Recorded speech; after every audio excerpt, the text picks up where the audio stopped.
Hello.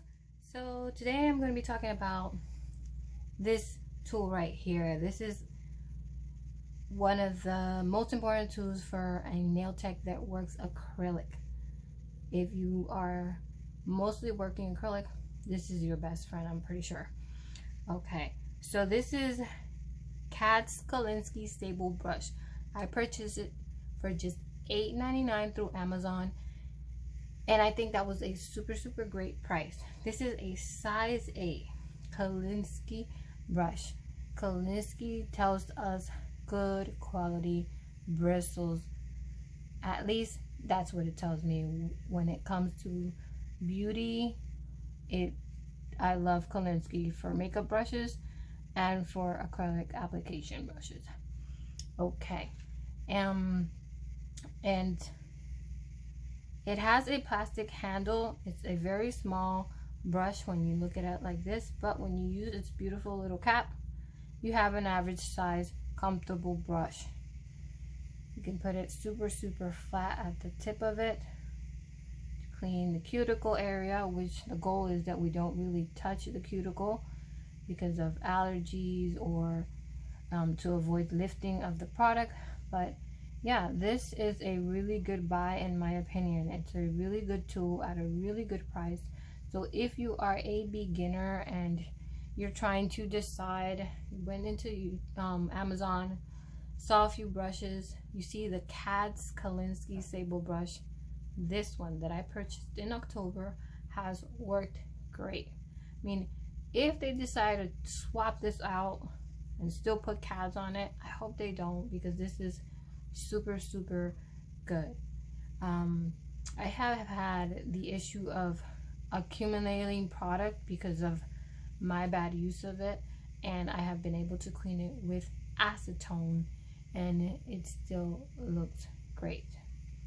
So with any type of task that we do, we have sorry, my dog, we need good tools, but we also need to take care of them. Whether if it's a quality brush or if it's anything you have, if you don't take care of it, it's not gonna last. So keeping that in mind, I'm gonna give you some tips that I've learned and that I've started practicing to help this brush last me longer, and I can keep loving my brush. My first tip is, and as I did this, I just realized I moved another one, but always clean your brush after every use. And you say, oh, of course, I clean my brush, you know, but I can remember when I was taking my classes super young, and I depended on my parents, and because I didn't want them to have to spend too much, I tried to make the life of my monomer last longer. That's what I thought I was doing. And I would clean my brush with actually dirty monomer. And when I say this is, if your monomer is not looking like this, it is not clear, your monomer is dirty. If you just practiced and you didn't, you know, today you were at school, you practiced, or you were at home practicing something new, and this liquid is foggy and thick, it is not clean. So you have to clean out your damping dish, put some new product in your damping dish, and clean your brush. Easy as tap it in, clean up, take your napkin. I like to do this. Some people say they just do this to it. I really doubt that that's all they do to it, but I do this and it works fine. If I had colored acrylic, I'll keep cleaning it off until my brush is not leaving coloring on my napkin, and I move my napkin around. So that is how I clean it. When I put it away, my last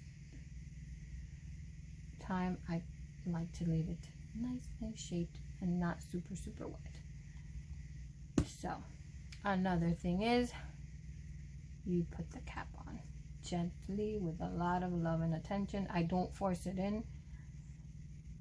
And then you store it in a good safe place. Some techs have plastic boxes, like pencil boxes that their brushes can fit in. Some just set it in their drawers. It's going to vary depending on what you're doing, and if it's something you take to school or to give services, or you carry it around, you need to have a nice place to put it so that your bristles won't get bent or trampled or lose their shape and look like they are having a bad hair day, because then it's going to affect your application also, and the absorbency and stuff like that.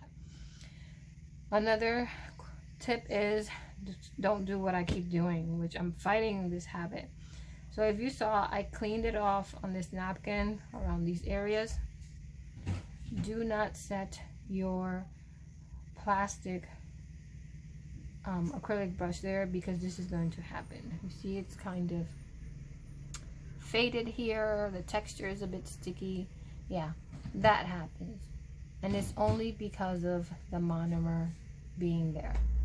If I didn't put my brush there, that would not be happening, and I have a nice shiny brush. So those are called operator errors, not manufacturer errors. Again, so what happens that I was using my brush and I let it set there, or I'm trying on a new product line or something that has tons of glitter and it's kind of sticky. If you start having acrylic accumulating in this area of your brush is automatically going to start like dividing and opening up. When that starts happening, that you cleaned it and still, you know, you keep getting that, first it's going to be frustrating. Your application is going to have those lines, those grooves, and you're just going to have a bad moment. So what do you have to do? You have to clean your brush. So you submerge it for a little bit into your monomer, and with an orange stick you scrape that off. Not hard.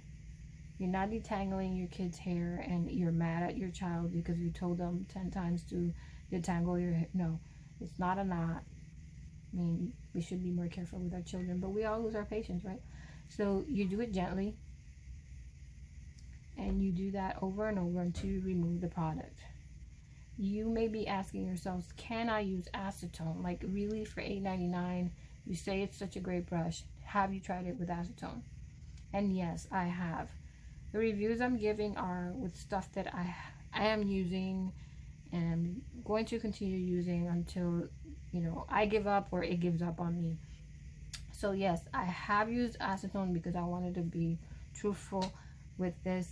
I used acetone at the beginning, and if I have a piece of, you know, if I made the mistake and let something dry in there and it's so hard that I cannot take it out with monomer, I will use acetone.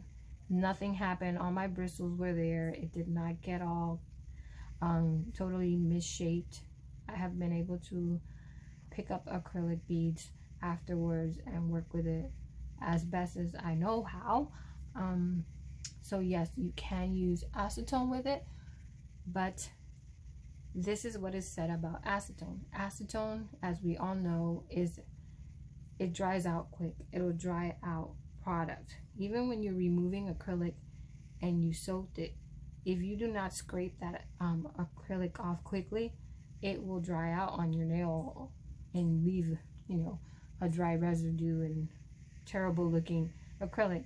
So it is said that it will dry out the bristles on your brush, and I truly do believe it. So it does work. It will take its shape back, but I recommend that you steer away from using acetone on a daily basis to clean your brush. And I just put it in there in the worst way just now. So my thoughts in regards to the KADS Kolinsky Sable brush, my size 8. Great. It's gonna help me learn to have pretty nails, and it's a great tool. Use it on myself and other people. Help me look pretty, help you look pretty at a great price. So I hope this information helped you in making your choice, whether you want it or not. So Go make yourself pretty, girl.